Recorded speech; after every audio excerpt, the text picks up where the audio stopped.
Hello, welcome to First Christian Church's Adult Fellowship Bible Study.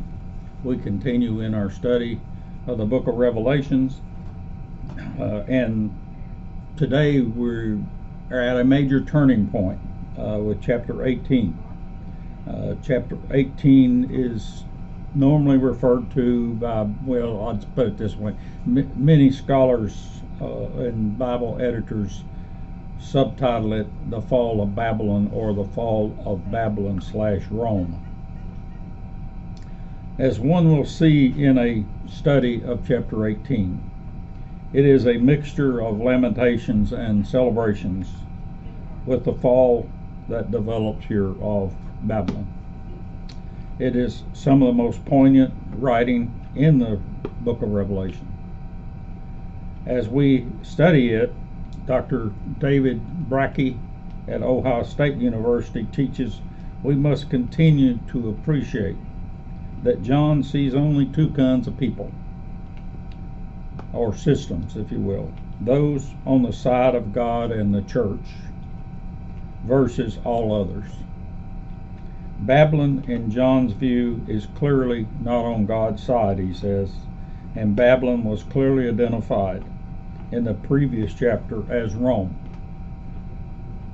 that is, the Roman Empire and the Roman imperial cult.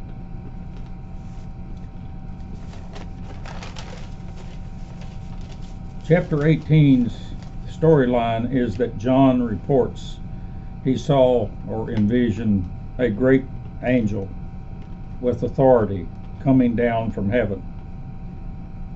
That angel announces, "Fallen is Babylon," and accuses Babylon of many iniquities. Then another voice calls for God's people to come out of Babylon. Then he announces the plagues will come on her. Scholars say there is a clear indication here that the merchants and economic system are also tied to these iniquities of Babylon. Thus, that economic system will be brought to ruins, causing great weeping of kings, merchants, and sailors tied to it. There is a call for the saints, the prophets, and the apostles to rejoice over the ruins of Babylon, as this is God's judgment for the way that Babylon and that system has treated them.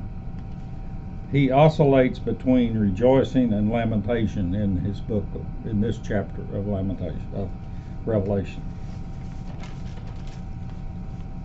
The late Dr. Bruce Metzner at Princeton Theological, in his compendium entitled Breaking the Code, teaches that this chapter is about the literary triumph of the imaginative power that's in John's storyline, as this is the fall of the enemy called Babylon to the Christian's way in John's view. Babylon is the code word for the Roman Empire, which was viewed as against the Judeo-Christian God and the Christian movement and way, at least in John's time. He says John seems confident, without directly saying so, however, that the church will sustain even greater persecution during this time of falling, but will also rejoice while it happens.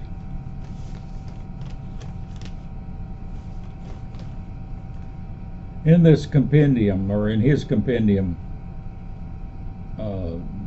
on Revelation, Dr. Eugene Boring at Texas Christian University starts his review of this chapter by reminding his readers that this chapter is the last scene in the story prior to the eschaton proper.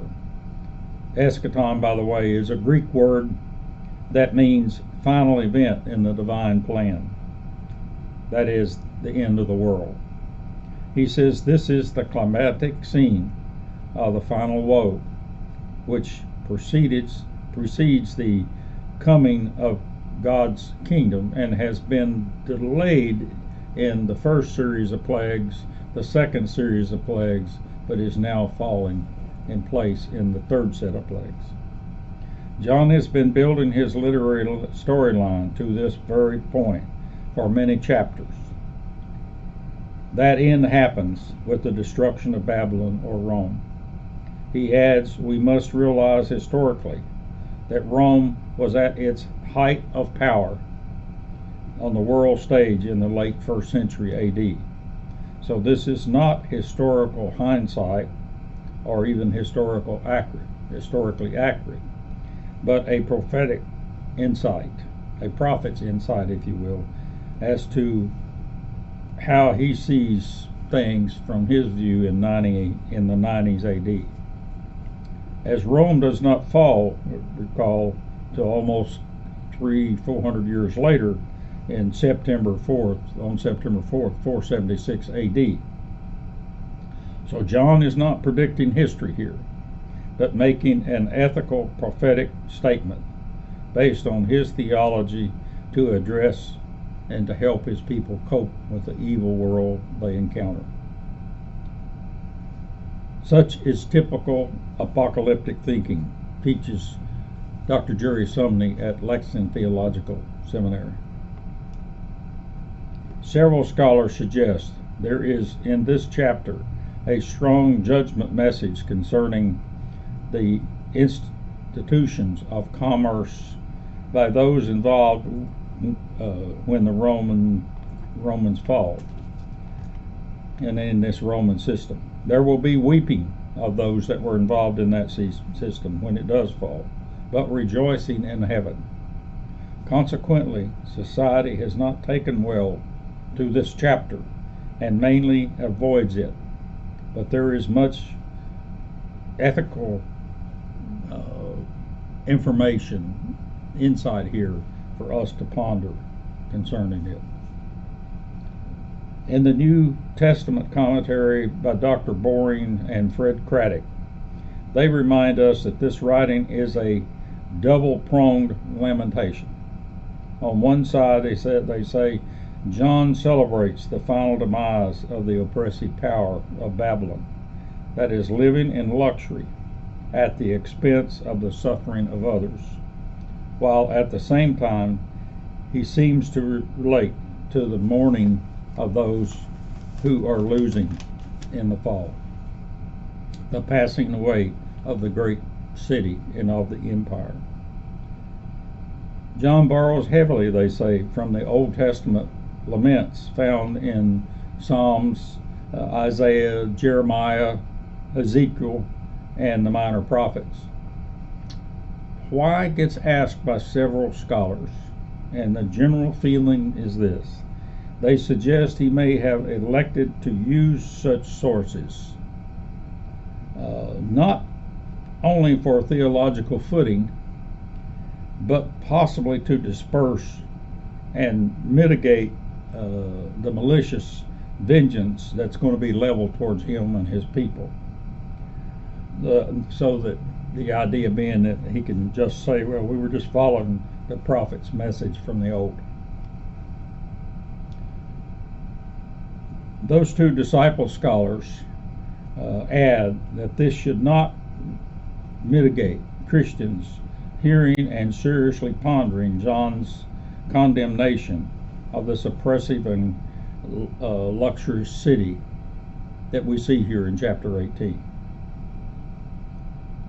There is plenty here, they say, for a Christian mind to seriously ponder about that value system that was in place then and how it exposes aspects of our value systems, economic systems, even today. It is interesting that John never gets down to the details of the destruction of Babylon or Rome here. Yes, they are perceived images, but not said to this audience. One scholar suggests that that is because how is not important. The point is the why and what. why it fell. Dr. Boring says the why is what is important. What was wrong with Babylon? We can discern it from what is celebrated and lamented by the earth's dwellers. He points these items out. 1. The idolatrous and blasphemous worship offered and encouraged and even demanded by Rome. Secondly, the violence perpetrated by them against Jews and Christians. 3. Rome's self-glorification in arrogance and blasphemy, especially allowing the emperor to be worshipped as God. And 4. Rome's wealth and economic system is anti-God, is anti-Christian.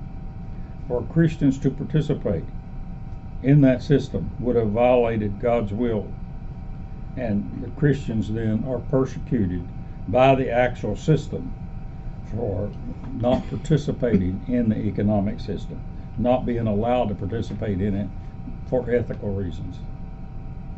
Therefore, in 18 verse 4, we see a direct command, "Come out of her, my people." This is a direct tie to that list that I just gave, Boring says. But Christians and Jews could not keep up and just get up and move out of this territory. They did not have free will in the Roman kingdom, especially in the province of Asia. No, this is a call to properly, not to physically move, but to properly orient one's life and value system to God's kingdom, God's way, and God's will, and not to be dictated by the Roman culture and its economic system that violates God's will. Instead, we are to orient ourselves towards what is good, towards human relationships and fairness, that the system grossly must be fair and not grossly unfair. Dr. Christopher Rowland of Queen's College, Oxford, in his compendium suggests not to overlook the first 3 verses of this chapter. John is saying with them that Babylon or Rome has become the dwelling place of demons, and the other kings are in collusion with them as well. That is, John is implying here that the wealth and how it was obtained is a big part of the problem. They have been living at the expense of slaves and the poor, and enjoying the physical riches and luxury provided by Rome, rather than by the true wealth that comes only from Christ and God, not from a human system. God's system, on the other hand, is one that lives and shares in the merits of the system among all people. He calls it the New Jerusalem here, that we will see developed in the next 3 chapters. Verse 13 gets frequent attention from the scholars as well. The Greek here, they say, literally reads bodies, but gets translated variously: human beings, slaves, human lives, etc. Then they make the point that the Roman economic system was very much built on slavery, and not just their physical labor, but sexual exploitations and the trade in human lives as a commodity. Exploitation of the poor was widespread also. It was this system that greatly enhanced the wealth and status and luxury of the wealthy class, while providing strong downward pressure on the daily wage earner and the poor, and his or her quality of life. Thus, in verse 24, the point is made that it is not only saints and prophets who have been slaughtered and sacrificed for the gain of Babylon, but the lives of innocent throughout the world through their suffering. We should remember that in Israel, in the Judeo custom, Israelite culture, Israelite Judeo culture, I should say. There was a giving of alms required, as well as 3 tithes, and 2 of those tithes were specifically for support of the poor, the widow, and the religious system. Several scholars comment that Revelation has much dualism, generally comparing those with God and those against the Judeo-Christian God. Dr. David Brackey at Ohio State teaches that to his Bible students there, he says that as students you cannot ignore this dualism. He says, do not forget that this chapter follows John's portrayal of Babylon or Rome as the great and successful whore in the previous chapter. Here her reign comes to an abrupt end. It is at that end we see who mourns the fall of Rome. And it's not the poor. The political rulers, kings, merchants, financial system, and economic leaders, transportation, etc., those tied to that economic system, these are the ones who are culpable as they cooperated. Hence, John's view of Rome as Babylon is very negative throughout. That view is not necessarily consistent with what we saw in most of the New Testament, and is not what history teaches us, he says, about Rome. But John is not writing history, but a theological based account. With that, I hope you have some understanding of how the scholars see chapter 18, and we hope to be with you again next week.